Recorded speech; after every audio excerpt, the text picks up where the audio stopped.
నమస్తే నేను Priya. Welcome to Jabardasth TV Khammam TV.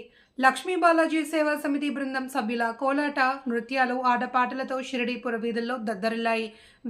బృందం సభ్యులతో కలిసి స్థానికులు పర్యాటకులు పదం కలిపి కదం తొక్కడంతో సాయినామ స్మరణతో భక్తులు తన్మయత్వంలో మునిగారు. లక్ష్మీ బాలాజీ సేవా సమితి తెలంగాణ ఆంధ్రప్రదేశ్ రాష్ట్ర అధ్యక్షురాలు బడ్డే లక్ష్మి ఆధ్వర్యంలో సమితి సభ్యులు పుణ్యక్షేత్రాల సందర్శన షిరిడి సాయి సేవకు వచ్చారు. ఈ సందర్భంగా నిర్వహించిన సాయిబాబా పల్లకి సేవ శోభాయాత్ర అంగరంగ వైభవంగా కన్నుల పండుగలా కొనసాగింది.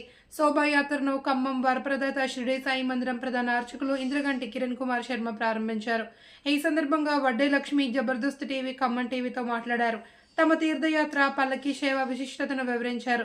షిరిడీలోని సాయి ఆదిత్య ప్రాంగణం నుండి ప్రారంభమైన శోభాయాత్ర డప్పు చప్పుళ్ళు మేళతాళాలతో చూడముచ్చటగా కొనసాగింది. సాయి మందిరం చుట్టూరా ఉన్న పురవీధుల గుండా కొనసాగి తిరిగి సాయి ఆదిత్య ప్రాంగణానికి చేరుకుంది. కార్యక్రమంలోని నల్లాన్ చక్రవర్తులు, జనార్దనాచార్యులు, సతీష్, ఉమేష్, ఆనంద్, లక్కీ, హనుమంతరావు, మోహన్, రేవతి, బల్లు, సైదులు, మధు, వెంకటనారాయణ సమితి సభ్యులు పాల్గొన్నారు.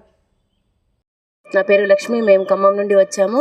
ఇక్కడ షిరిడీలో పల్లకి సేవ ప్రతి నెల జరుగుతూ ఉంటుంది. సతీష్ కుమార్ గారి ఆధ్వర్యంలో హైదరాబాద్ నుంచి బాబాని తీసుకొని వచ్చి ఇక్కడ పల్లకి సేవ చేస్తుంటారు. మేము కూడా ప్రతి నెల ఎంతో కొంతగా మేము స్వామివారికి ఇక్కడ పేదలకి అందరికీ భోజనాలు పెడుతుంటారు కాబట్టి ఎంతో కొంత ఆర్థిక సాయం చేస్తూ ఉంటాము. ఈరోజు ఆదివారము చాలా గొప్పగా ఘనంగా కోలాటాలతో, భజనలతో, నృత్య బృందాలతో చాలా గొప్పగా పల్లకి సేవ జరిగింది. ఖమ్మం నుండి వరప్రదాత సాయి మందిరం నుంచి కిరణ్ కుమార్ గారు అర్చకులు, ఇంకా వేరే ఇతర వాళ్ళు కూడా వచ్చారు. అందరికీ పేరు పేరున ధన్యవాదాలు. మీడియా మిత్రుడు జబర్దస్త్ టీవీ నుంచి శ్రీనివాస్ గారు వచ్చారు. తనకు కూడా ప్రత్యేక ధన్యవాదాలు.